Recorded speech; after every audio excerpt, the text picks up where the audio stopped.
Yo, what's going on YouTube? This your boy Kareem, aka the T-Shirt Professor, coming at you with yet another video.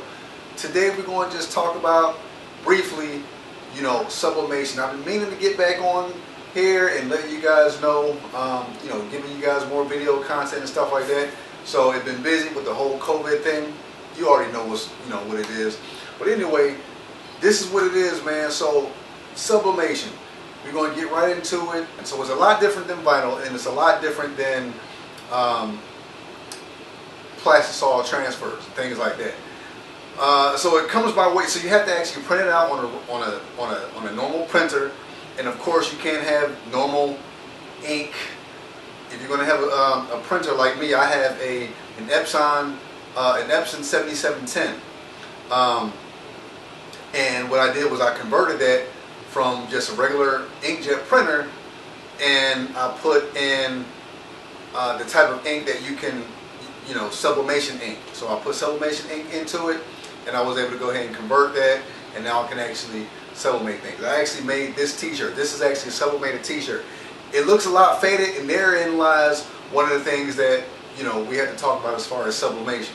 So what it is, it's a type of ink that you want to make sure that you're printing on 100% polyester. So for whatever reason, the dye from the ink, from the sublimation ink, for whatever reason, it does not want to bind to cotton fibers. So in other words, if this was all cotton and I try to print this design onto a 100% cotton shirt, after the first time you wash it, it'll look just about white again. You probably wash it again a couple more times after that, and it'll be completely white. So with that being said, you want to always make sure that if you could possibly, if it's within your control, within your budget, whatever, you want to make sure that you get a 100% polyester shirt. This is, now if you can't get a 100% polyester shirt, then you want to at least have some kind of a blended shirt to where it's more polyester than it is cotton.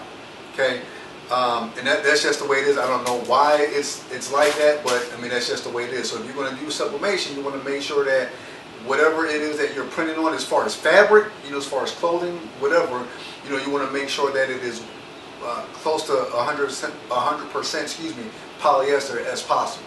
All right, so that way you'll get the rich colors and things like that. So, there are limitations, obviously. Now I started off with a white shirt, but then I've also designed things on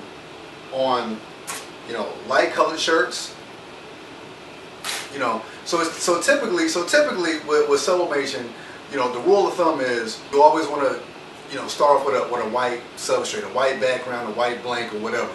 So I kind of veered from that just a little bit, just to kind of see how things will look if I were to sublimate onto something other than white. Now what you want to also make sure is you can't, obviously you can't sublimate onto black. So you can't sublimate onto black. Whatever you do, whatever you want to sublimate, you want to at least make sure, like if it's not white, it should be like lighter colors, this is like a light blue. This is a light blue. So colors will pop off, pretty good on it. Probably not as good as it would with a white shirt. And here's a white shirt, and that was a 100% blue polyester shirt. Now this is a 100% white, 100% white polyester. Now see how rich those colors are. See how rich that is. That's rich. That's rich. Unlike this you can barely even see what this is. All right, and this was after one wash. All right. So with this is 100% polyester. You see that the colors are rich, vibrant, everything like that. Okay. So you can make, this is the kind of stuff that you can do. And this was basically taken from a photograph, that I got offline or what have you, and put it into Photoshop, did my little Photoshop magic, made it my own, this kind of thing, So you want to make sure that you have, light colors. Like you can do obviously white, you can do light blue. I've done like light neon green. You can do like a yellow, but you don't want to, you you could probably even do a pink. I've never done a pink, but you probably can get some of the, some fairly decent results. And what I'll do is, in a video down the line, I'll actually do examples of, what different shirts look like for the same design based off of a sublimation print press. So yeah, you want to make sure that you don't want to stray too far away from those lighter colors. See, because the darker you get, the less the design, especially for sublimation, the less likely the design will show up and looking rich. Even if it is a 100% shirt, polyester shirt, but if it's like a dark red or something like that, it probably won't show up as good. So just, rule of thumb, just stick to the lighter colors. You know what I mean? Like, you can obviously do whatever you want. I'm just saying, based off some of the shirts that I've done in my short time of sublimating. So a couple of things that you want to have whenever you are trying to get into sublimation. And then another thing too, man, listen, sublimation is very, very it can be very lucrative because it enables you to be able to pretty much go fully customizable on just about anything. If you know, and you don't have to, see, now I'm a Photoshop guy. I like the Adobe stuff, so I use Photoshop, I use Adobe Illustrator. Those are my two base software programs, that I use for anything that I'm designing, shirts or whatever. You don't have to use it. Obviously, there are free alternatives out there, probably just as good, you know what I mean, as Photoshop, but I'm just a Photoshop guy. So, but I say that to say, if you have Photoshop skills or if you have design skills, man, there is nothing that you cannot do or cannot accomplish as it relates to sublimation. Case in point. These are some fully sublimated on front and back. This is a pair of socks, Philadelphia Eagle socks, that I've sublimated using my printer, some sublimation ink, my heat press, and this computer, my laptop, and my software design, Photoshop. That's what I did. That's what I used to make these socks. Sold a bunch of them. Okay. So, and then here's like a local high school, around, where I currently live. The Rutherford Rams. Just socks. There's no limit to what you can do. There's no limit to what you can do. But you want to make sure that if you're getting into sublimation, there's a couple of other things that you want to make sure that you have just to start off with. Things that you're going to always need to help guide you along, right? And here are a couple of those items right here. Sublimation paper, the transfer paper. Okay. Now I use A-Sub. I use A-Sub paper. It gets the job done. This is the only paper I have ever used. A-Sub, and you get it off of Amazon. Now typically, it comes in 4 different sizes, but the primary sizes that I use are I use the larger size, 13 by 19. And see, because my printer, the 7710, the EPSON 7710 is a wide format printer. So the largest that you can print is a 13 by 19 print. Excuse me. So you want to make sure you have some sublimation paper, and like I said, this is called A-Sub. Another thing that you want to have is this is transfer tape. This is heat resistant tape. So you want to use this to where it won't, so the shirt won't move on you, which will cause a thing called ghosting, which it'll make it look like it's multiple prints, like a shadow effect. All right, so this helps stop that. Another thing, this is some spray adhesive that I got. Oh, and by the way, the tape also got that from Amazon. This is some spray adhesive that you can get at at Walmart or Hobby Lobby, Michael's, any place like that. So pretty much this does the same exact job as the tape.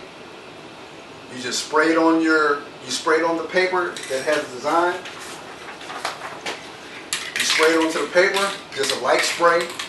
About arm length apart like that, just a couple of quick sprays. Then you just line up on the shirt.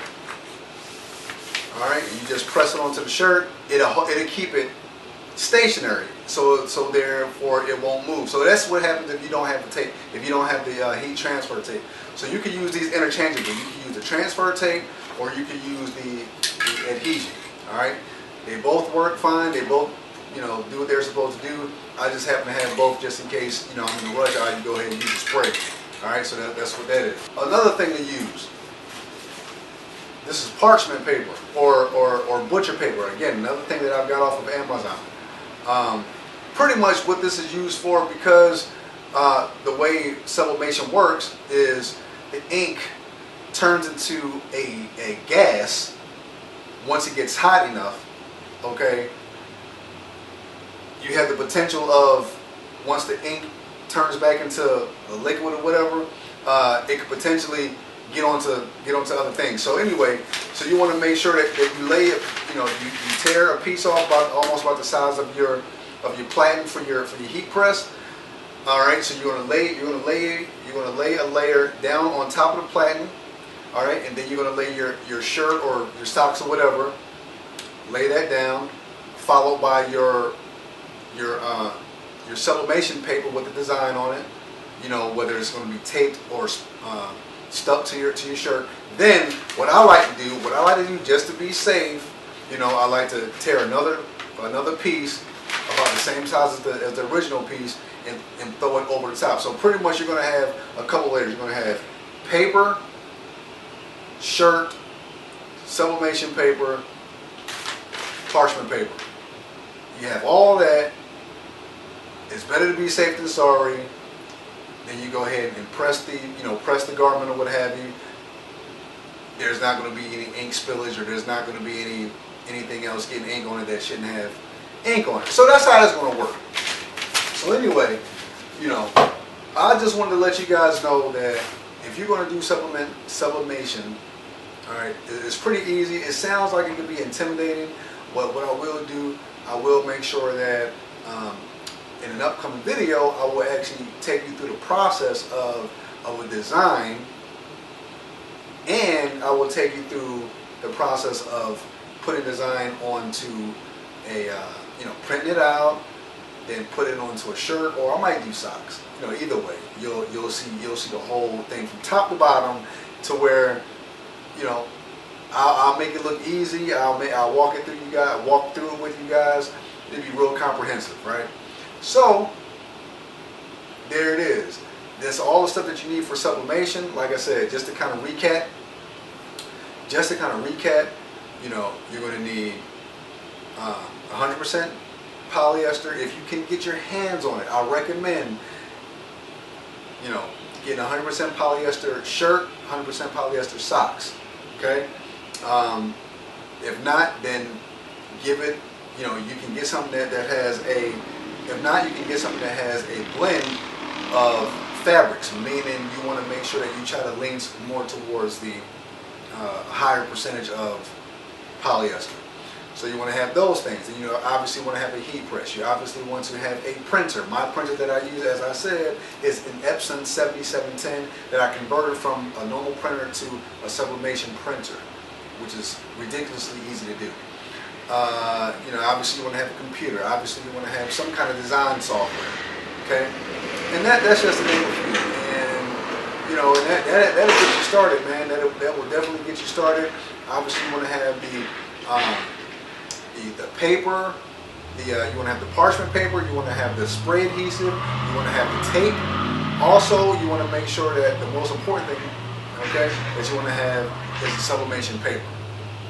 I use A-Sub. I mean, I'm sure you can research and find other ones out there, but that's what I use, and it does just fine for me. All right, so that's going to conclude this video for the day, guys. You know, as usual, like, subscribe, comment, share it with other people, give them some knowledge as well, because it's going to be people who want to start getting into sublimation, and you know, this video can maybe help them, things like that. And just make sure, you know, you have questions, just reach out to me. If I don't know the answer, I will get it. That's what I do. I'm the t-shirt professor, baby. So if I don't know the answer, I have no qualms with finding out the answer and getting back to you. All right. So anyway, man, you know, I hope you guys enjoyed the video. And until next time, Well, stay safe, stay healthy, wash your hands, wear those masks if you need to. But until then, happy t-shirt printing, guys. You have a good day. Peace.